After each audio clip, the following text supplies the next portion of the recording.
नमस्कार।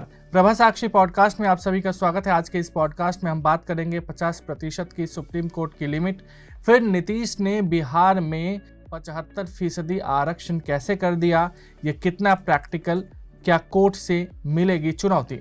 तो आइए सुनते हैं आज के इस पॉडकास्ट को। लेकिन उससे पहले अगर आपने हमारे चैनल को सब्सक्राइब नहीं किया है तो ज़रूर कर ले, ताकि हर रोज़ आप ऐसे ही इंटरेस्टिंग और जानकारीपूर्ण पॉडकास्ट सुन सकें। आरक्षण किसी के लिए नौकरी पाने की उम्मीद है तो किसी के लिए यह नौकरी में बराबरी का मौका ना मिलने की वजह है। जो विरोध करते हैं उनके अपने तर्क हैं, जो समर्थन करते हैं उनकी अपनी बातें हैं। जिस मकसद से आरक्षण लागू किया गया, क्या वह पूरा हुआ है? जवाब है नहीं। अगर हो जाता तो वर्तमान में इस पर चर्चा करने की जरूरत ही नहीं होती। 1990 के दशक में मंडल कमीशन आया, फिर आया सुप्रीम कोर्ट की तरफ से क्रीमी लेयर का सिद्धांत। लेकिन इन दिनों आरक्षण को लेकर जो चर्चा चल पड़ी है, बिहार में नीतीश कुमार ने एक बड़ा दांव चला है। नीतीश कैबिनेट ने आरक्षण की सीमा बढ़ाए जाने को लेकर नई घोषणा की है। उन्होंने कहा है कि ईडब्ल्यूएस यानी इकोनॉमिक वीकर सेक्शन को भी आरक्षण 10% दिया जाए। ईडब्ल्यूएस को आरक्षण के बाद अब 75% तक आरक्षण का प्रस्ताव नीतीश कुमार ने बिहार में रखा है। नीतीश कैबिनेट ने जाति आधारित आरक्षण 50% से बढ़ाकर 65% कर दिया। इसके अलावा 10% आरक्षण का लाभ आर्थिक रूप से पिछड़े वर्ग को मिलेगा। बिहार में अब आरक्षण लिमिट 75% होने जा रही है। ऐसे में आइए जानते हैं कि नीतीश कुमार का यह दाव कितना प्रैक्टिकल है और इससे पहले किन राज्यों में भी इसी तरह की पहल की गई है। सुप्रीम कोर्ट ने क्या कहा था? शीर्ष अदालत ने इंदिरा साहनी बनाम भारत संघ मामले में 1992 के अपने ऐतिहासिक फैसले में, जिसे मंडल आयोग के फैसले के रूप में जाना जाता है, सरकारी नौकरियों और शैक्षणिक संस्थानों में पिछड़े वर्ग के लिए आरक्षण की सीमा 50% कर दी। अदालत की 9 न्यायाधीशों की पीठ उस समय गठित सबसे बड़ी पीठ थी। शीर्ष अदालत ने पिछड़े वर्गों के लिए 27% आरक्षण को बरकरार रखते हुए उच्च जातियों के बीच आर्थिक रूप से पिछड़े वर्गों के लिए राज्य की नौकरियों में 10% आरक्षित करने की सरकारी अधिसूचना को रद्द कर दिया था।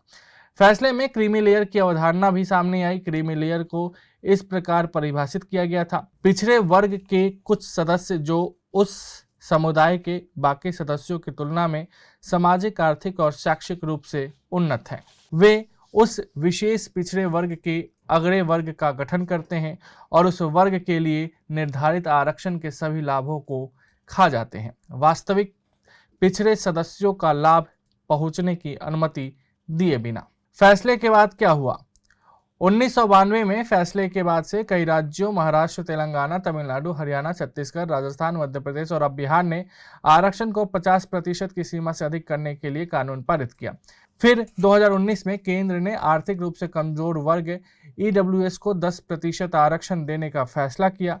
8 और 9 जनवरी 2019 को लोकसभा और राज्यसभा ने एक विधेयक को मंजूरी दे दी, जिसमें आर्थिक रूप से कमजोर ईडब्ल्यूएस को प्रवेश और सरकारी नौकरियों में 10% आरक्षण दिया गया, जिसमें एससी, एसटी, ओबीसी श्रेणियों के गरीबों को भी शामिल नहीं किया गया।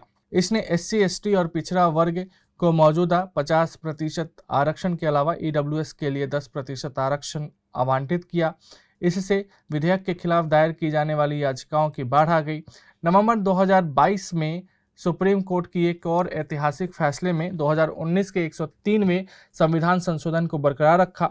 भारत के तत्कालीन मुख्य न्यायाधीश यूयू ललित के नेतृत्व वाली 5 सदस्यीय पीठ ने अदालती कार्यवाही की अध्यक्षता में अपने आखिरी दिन 3-2 से कहा कि कानून भेदभावपूर्ण नहीं है और संविधान की मूल संरचना का उल्लंघन नहीं करता है। ललित और न्यायमूर्ति एस रविंद्र भट्ट, 2 न्यायाधीशों जिन्होंने इसके खिलाफ फैसला सुनाया, ने माना कि एससी, एसटी और ओबीसी के गरीबों को इसके दायरे से बाहर रखने के कारण संशोधन संवैधानिक रूप से भेदभाव के रूपों को प्रतिबंधित करता है।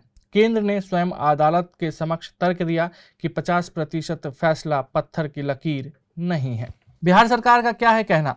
नीतीश कुमार ने कहा कि बिहार में कोटा में वृद्धि जाति सर्वेक्षण के बाद हुई है, जो इस सदन में प्रतिनिधित्व करने वाले सभी 9 दलों के बीच आम सहमति बनने के बाद आयोजित किया गया था।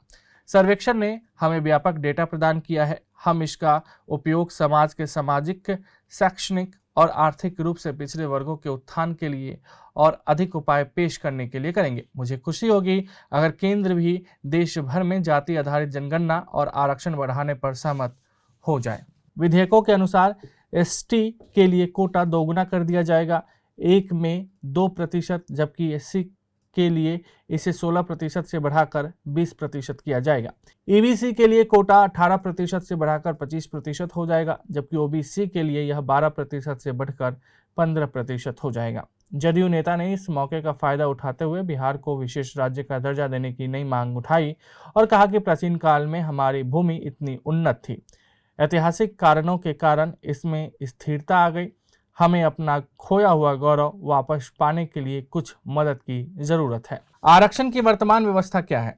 अभी 15% आरक्षण अनुसूचित जाति को दिया जाता है, अनुसूचित जनजाति को 7.5% आरक्षण है, वहीं 27% आरक्षण अन्य पिछड़ा वर्ग यानी कि ओबीसी को दिया जाता है। इसके अलावा आर्थिक आधार पर 10% आरक्षण का प्रावधान 2019 में किया गया। 1963 में एक मामले में सुप्रीम कोर्ट ने कहा था कि आमतौर पर 50% से ज़्यादा आरक्षण नहीं दिया जा सकता, क्योंकि एक तरफ हमें मेरिट का ख्याल रखना होगा तो दूसरी तरफ हमें सामाजिक न्याय को भी ध्यान में रखना होगा। अलग अलग राज्यों में आरक्षण के अलग अलग तरीके। महाराष्ट्र में शिक्षा और सरकारी नौकरियों में मराठा समुदाय को 16% और मुसलमानों को 5% अतिरिक्त आरक्षण दिया गया। तमिलनाडु में सबसे अधिक 69% आरक्षण लागू किया गया है। वहां पर रिजर्वेशन संबंधी कानून की धारा 4 के तहत 30% आरक्षण पिछड़ा वर्ग, 20% अति पिछड़ा वर्ग, 18% एससी और 1% एसटी के लिए रिजर्व रखा गया है। झारखंड के हेमंत सोरेन की अगुवाई वाली सरकार ने भी राज्य में 50% से ज़्यादा आरक्षण बढ़ाने का फैसला किया था। राज्य में कुल आरक्षण 77% हो गया है।